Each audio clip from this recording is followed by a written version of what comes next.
Bonjour à tous et à toutes, j'espère que vous allez bien. Aujourd'hui on s'intéresse à la table des Gaulois. En attendant que le ciel leur tombe sur la tête, les Gaulois étaient-ils de si grands chasseurs de gibier, prêts à faire ripaille autour d'un sanglier rôtissant sur la broche, comme le démontrent les albums d'Astérix? Ce qui est certain, c'est qu'ils appréciaient de festoyer ensemble. Mais qu'il y aurait-il au juste sur leur table? Pour le découvrir, venez avec moi. La cuisine gauloise est une cuisine traditionnelle, proto-historique et antique, à base de produits du terroir issus de la préhistoire gauloise puis de l'antiquité gallo-romaine. Elle est l'ancêtre de la cuisine médiévale et de la cuisine française. Les Gaulois consomment des légumes, de la viande bouillie ou rôtie, essentiellement du porc ou du mouton. Ils préparent aussi des galettes de céréales en plus du lait. Ils boivent principalement du cidre et de la cervoise, une sorte de bière. Ils les transportent dans des tonneaux qui sont une invention gauloise. L'ustensile de cuisine le plus répandu est le chaudron. Le chaudron en métal de diverses tailles sont un des ustensiles centraux de la cuisine gauloise et celte pour faire bouillir de l'eau et cuire des aliments. Sur un brasero ou suspendu au-dessus du foyer de feu de bois par une crémaillère, ou posé sur des chenets, à côté de divers récipients en terre cuite, paniers, seaux, amphores, outres, coffres et tonneaux de bois. Les albums d'Astérix se terminent toujours par un joyeux banquet où les irréductibles Gaulois se réconcilient autour d'un habituel sanglier rôti. Le festin rassemble les habitants du village qui consomment les mêmes mets et mêmes breuvages, se réjouissent gaiement du récit des aventures de leurs deux héros. Nous prenons le plus grand plaisir à assister à cette scène de partage, la même table, matrice symbolique d'un imaginaire culturel où, au-delà des millénaires gaulois et français, partageraient les mêmes valeurs communautaires et la même passion pour les plaisirs collectifs de la table. Il est bon de rappeler que le monde gaulois est fictionnel, ne reposant sur aucune réalité historique. Grâce à l'avènement de l'archéologie préventive, qui a permis de multiplier les fouilles archéologiques, les connaissances sur la Gaule proto-historique avant la conquête de César se sont multipliées, dont celles sur les pratiques alimentaires. C'est en particulier l'étude des écofacts, vestiges matériels du monde végétal et animal, grâce à l'archéozoologie et l'archéobotanique, qui fournit des données les plus nombreuses sur l'alimentation à l'échelle d'un site archéologique avec réalisation de synthèse régionale et chronologique. Ainsi, pour la fin de la période de la Tène, deuxième âge du fer, 450-50 avant Jésus-Christ, le stéréotype de Gaulois grand consommateur de sangliers vivant de la chasse et non des produits de l'élevage est démenti par l'archéologie, puisqu'il s'avère que la consommation d'animaux sauvages est réduite. Les Gaulois sont des amateurs de viande, car ils mangent beaucoup de viande bouillie, grillée ou rôtie, mais principalement des animaux domestiques, porcs, chèvres et moutons en particulier, bœufs, mais aussi de manière plus anecdotique, cheval et chiens.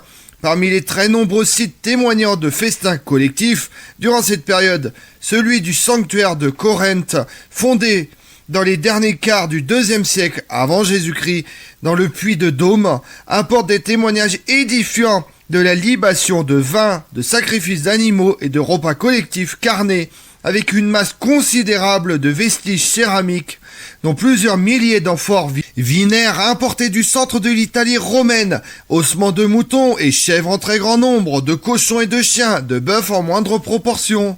Ces témoignages matériels font écho au texte de Poséidonios d'Apamée, un auteur grec qui a voyagé en Gaule au début du 1er siècle avant Jésus-Christ. Les Celtes servent leur nourriture avec une sous-couche de fourrage et sur des tables en bois légèrement surélevées par rapport au sol.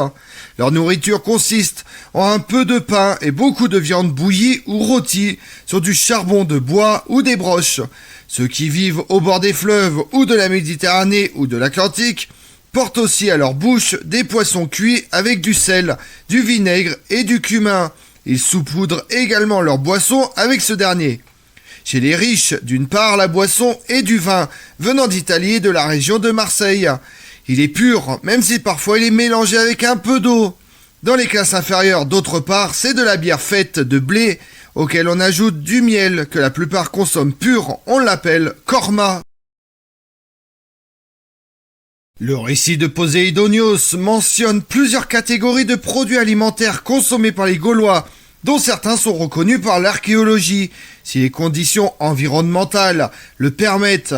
Os et arêtes pour l'archéologie, graines de cumin pour l'archéobotanique, et plus précisément la carpologie, d'autres qui se dégradent rapidement et intégralement, mais peuvent parfois subsister, comme le pain exceptionnellement conservé sous forme carbonisée. Et enfin les produits qui ne laissent pas de macro-restes visibles à l'œil nu, comme le sel, le vin, le vinaigre, la bière et le miel. Hormis le sel, qui est un cas à part, les autres produits cités peuvent être identifiés grâce à des approches analytiques transdisciplinaires appartenant au domaine des organiques résidus analysiques, ORA.